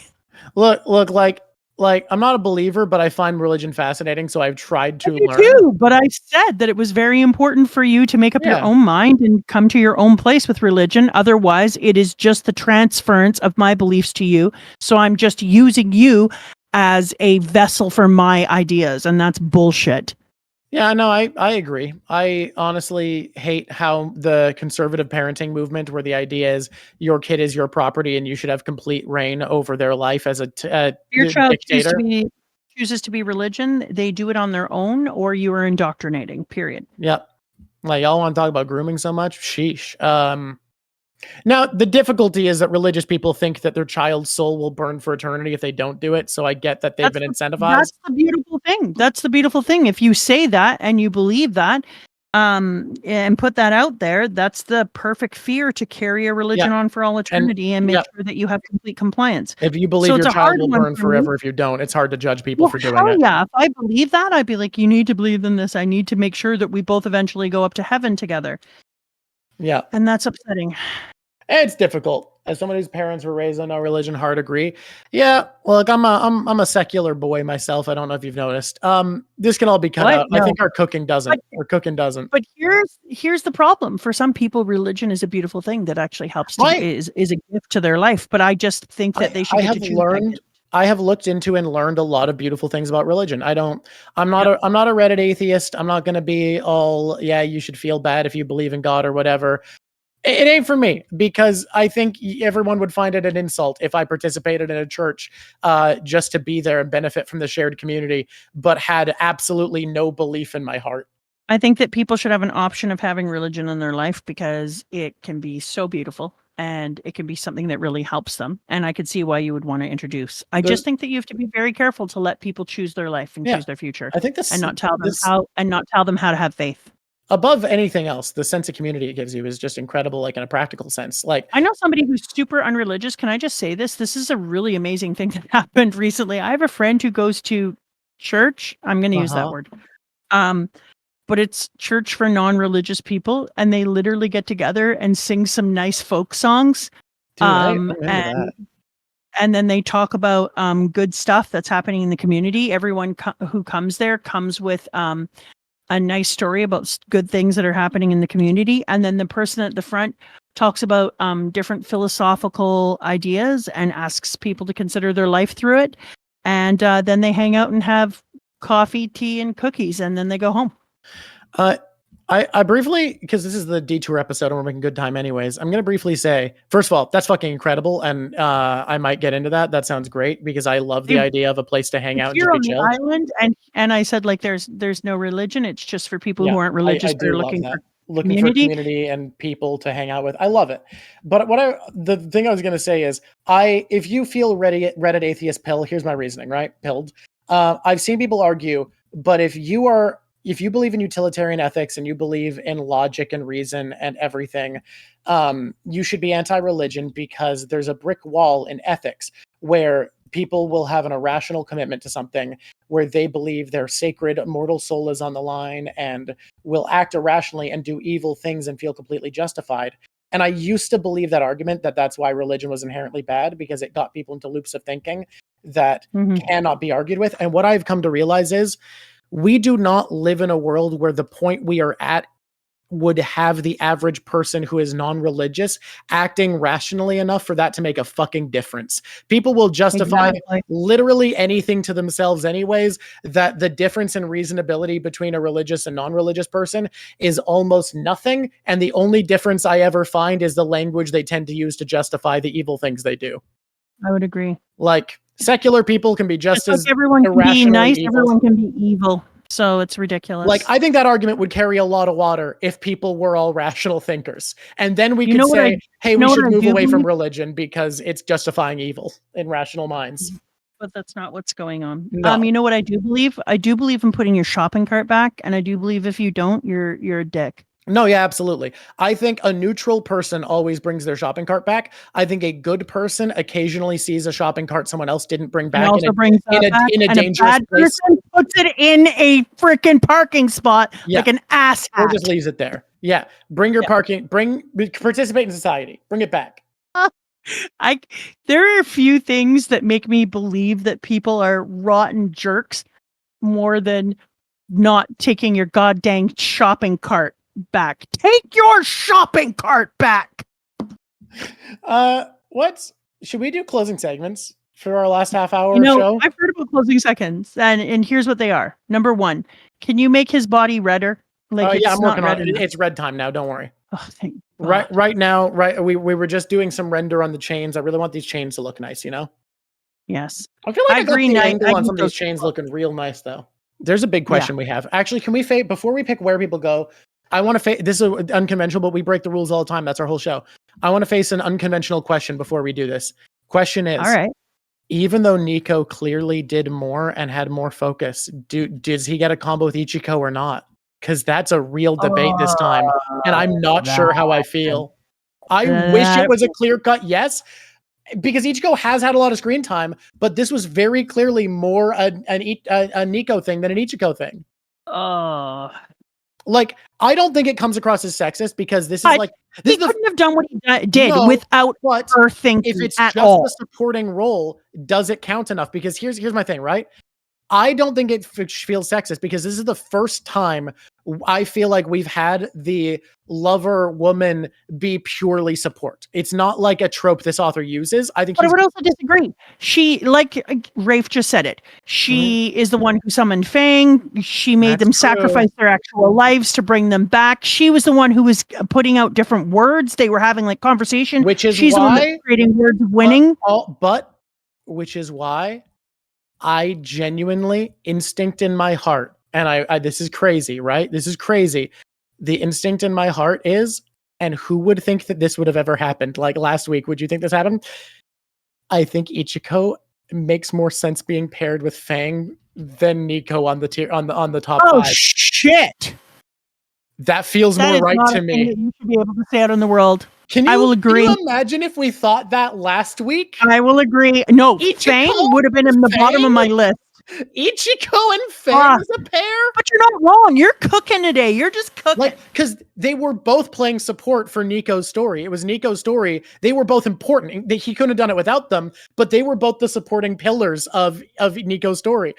Feng was the pillar. A little bit more, but on the other hand, Feng is the reason they discovered all the things about soul. And I think it is worth noting that when you were pointing out her contribution, you brought up Feng as one of her contributions. Yeah. All right. You know what? Okay. Nico 1, Ichiko, and Feng 2. Ooh, 2. Yeah, I think that's fair. Yeah. Oh my god, that is not a list I would have put together in any part of the world. Man, it's crazy. It's crazy out here. I'm gonna do one. I'm gonna say Soul number 4. Goal number 4. Yes, friend. Soul with a U. I would almost love to just Soul and slide Luna in there. Soul and Luna, As number a 4. Let's do Soul it. Luna combo. Let's do a Soul Luna combo. Someone was saying that Lan language could sit with Nico, and I don't hate it, but I don't know. I feel like that's difficult. No, I feel like their arcs are so different. Like, I love Nico wasn't just highlighted because of language. I feel like it doesn't feel like a connected hero villain to me in that way. I see it. All right. He's not only intrigue based, Rafe, there's also that feeling with Soul that he unraveled a bunch of the things for us. But I would agree that you're not wrong that he brought up enough things that we're interested in the future that intrigue is kind of what pushed him over the edge. Dude, I think this looks rad as fuck, by the way. I would pick language as 3. Language is 3, I think, is really fair. So I gotta pick 5. Yeah. I'm gonna say Haruka 5. Yeah, that's fair. I like it. Julia was in contention, I want to say. Julia should be, but I think honorable mention to Julia. Yeah. Honorable mention to Julia is fair. Instead of an asterisk, though, because it's Julia, I'm going to give her a star. Minor characters is hard because there's not a lot of them in this section. Shit, yeah. There's Whiny Unstoppable's mom. Yeah. And she was fine. She was fine. Yeah, she was okay. Yeah. I pick Fuuko's mom. Okay, that's fair. I mean, she probably won't be minor next section, but just because we read ahead and saw her early. Yep.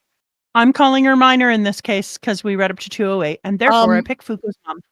I'm gonna say, okay, actually, this is fair. This isn't even a dumb one. I'm gonna say Change.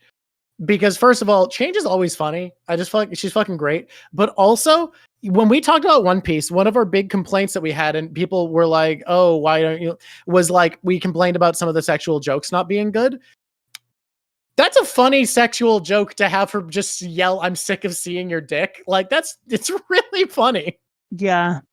Like whenever you can yell that to someone, you should. All right, Drip. I think mine is more minor. Yeah. But I'll still give it to you. I feel like yours is going to be major next arc, and if we'd read the correct amount, going to be the center of the universe. If we read the correct amount, your character wouldn't exist. Is it just me, or do the blue lines for underglow on his muscles make this look incredible? Is it just me, or do the red dots and lines on the blue make it look incredible? Yeah. This fucks. This slaps. This is great. Does Land's Coliseum hat count as Drip? Oh, good question. Sorry, you go first, and then I'm going to answer that. I'm going to talk about something from chat. Yeah, no, that's a good question. I'm just trying to puzzle it out whether or not it's we counted Lord Gaga as Drip, and he was Enuma. That's true. Do chapter covers count? I'm going to say chapter covers don't count. I think Drip has to be a character in. You can't. Hey, can we give an honorable? We forgot to give ranks to Fuuko and Andy. Fuck. No, let's do that after. Yeah, let's do it after. Thank you, Rafe. Rafe understands. I need shirtless Rip in here. Can we give him a special seat of like, hey, you looked really good on a cover, and we're probably going to see you look like that for real next arc? He looked hot. He does look hot. You're right. Yeah. That's the first time that I've looked at a character in a manga and been like, damn. I feel like you said that about Zoro at one point during Wano. Oh yeah, I really did. I also did say it about Hawkeye. Yeah. I also I said a lot. I'm starting to think of all the people I said I'm realizing you've done it more in One Piece than this. I feel like there hasn't been as many hot men as hot women in Undead Unluck, and I'm glad that I know people are into Feng. I know you have your taste. Feng is just cute to me. There's something about him that He's just adorable now. Yeah, but not in a way I like. I like a person who's fully grown up and isn't petulant. One petulant person in a relationship is enough. That's a good cell phone. I love it. Yeah. Okay, this one is hard. Yeah. I think I have I think I have my choice for drip. It feels lame, but I don't know. There's not as much drip this arc as there often is in this series, and I think my choice for drip is going to be when Top wore Haruka's ultra super armor, and it looked like a Kamen Rider character. Okay. Mine is surprising to me. Okay. It's Uma Beast. It's Uma Beast. I considered. I think he looks rad. Were you thinking phase 2 or phase 3? 3. You know what's wild? I know it looks goofy with the silly rabbit ears and everything. I actually really love phase 2. I think it's the right. I like phase 2, but I'm not even doing phase 3. I'm doing after he eats Unbreakable. Okay, so like armored up. Okay, so not phase 3, but like the upgraded phase 2. Phase 2 upgrade. Okay, there we go. I really like that design too. I think the base design was my favorite, weirdly enough. Like, I just like that it's simple and kind of goofy. I like that in a design, but like, he looks really good. Yeah, but it's not very goofy when he goes up and he looks like a freaking gladiator. He literally has a gladiator skirt on. We did talk about Feng sinking into the cloud and how it looks fucking cute, and he's ridiculous. Oh my god, it's so adorable that he gets better and sweeter, so he can't stand on the cloud, and now he looks ridiculously cute with his little elbows up on top of his club. And he's still trying to act like a little badass, like, you think I work for you, Fuuko? And it's like, ridiculous. Buddy, come on. Buddy, we can see you, sweetie. We can actually see you with our eyes. Baby, come on. Okay, so we have been ranking Fuuko on a high bar, and I think it's fair because she is one of fiction's greatest protagonists. And I think in this section, we kind of agreed that her parts were not the more exciting parts. Nope. And I'm feeling like giving her a B by Fuuko grade standards. That's very interesting. I was going to give her an A, but I can see a B. I was debating A or B because she did have her soul revelation, which I think might bump her from a B to an A. That's exactly what I was about to say. The fact that she did the soul revelation and the fact that she was able to go back and connect her ancestors lifts her to I think without that, I'd feel more solid in a B. I'm going to go with you. If that hadn't happened, it would have been a B all the way. I think this section is minimum S tier for our man. I think he's S plus. I was thinking so too. I wanted to see where you were at before committing. I think this is like Andy. It's not quite S plus where it raises the bar for him. No. But this is a high tier. This is Andy doing Andy. Like, holy shit, he's doing it. Been doing this every 3 months for like 1 billion and a bit years. So like, I'm getting better at it too. Yeah. And then he uses his soul as chains to pull each one of them in. I mean, Andy, come on. And then he intentionally lets only certain people through and trusts that his partner will make it work out on the other end. Like, no, I'm S plus. And it makes sense that he's stronger than Victor now because Victor was never able to use his soul in this way, and Fuuko was able to help Andy use his soul this way. And he had 4 billion years of straight experience. He had more training than Victor had probably, because for all the billions of years Victor was lying around on a rock, how much was he getting better? He was Andy was on the goddamn surface of the sun. Yeah. Victor was spending billions of years not mastering his powers because he just had to wait for a reason to do so, for a way to do so. Whereas, just maxing out training, splitting your mind into compartments. Just splitting his mind into compartments so that he can be there, sit there, and in that pain and compartmentalize, so that he's able to learn and change while he's doing it and be aware of how time is passing. Because the thing that this showed us is not only is he sitting on the surface of the sun, that he's actually had to maintain some sense of time and space and place because he comes down every 3 months. So that means dude can't just piece out of his brain. He actually has to stay somewhere within the pain. Yep. No, it's some wild shit. This is so rad. Andy rules. I love how much impact Andy manages to have with so little screen time in the series. It's because he's so wicked sick. Truly the Shanks of Undead Unluck, if you think about it. Let me think. Okay. I think I know what my favorite moment is, because it's about something that's stood out to you more than anything else, like that felt disproportionate. Yeah. God killing language before the game ended. All right. That's a good one. That's a really good one. That felt huge to me. That stood out in such a major way. Yeah. I would agree. That's a really good one. Okay. Do we have anything else we do, or are we just like ending? What are we reading next to? Yeah, what Who is our does next section? Choices on that. What's our next reading goal, guys? Oh my god, the ad glow layer's going so hard. Oh, it is 209 to 222. Guys, y'all giving would us be the small next reading, reading. huh? And I don't mind it. I love it. Because we would y'all like to reach 223 to current live if you've been up to doing Fair, that. fair. We can read live for the very last bit. My big goal is I want during November to start Berserk. Why? Guys, they pay you more for ad revenue in November. I think if we're ever going to start small manga, it should be like January where the ad revenue goes down. Holy shit, Drawk. Yeah. 229 is the end. 229 is the end? Oh. So we read to 228 for now, and then next week we'll read 229 and 230? That's what I said. Yeah. I was just double checking that I heard the numbers right. Come on. Yeah, so we read to 228, and then we do 229 and 230 out loud. Okay. Hey, everybody. So until next time, and then you say I've been unfiltered. And I've been unhinged. And until next time, squish on, squishies. It's been lovely talking to you. Okay.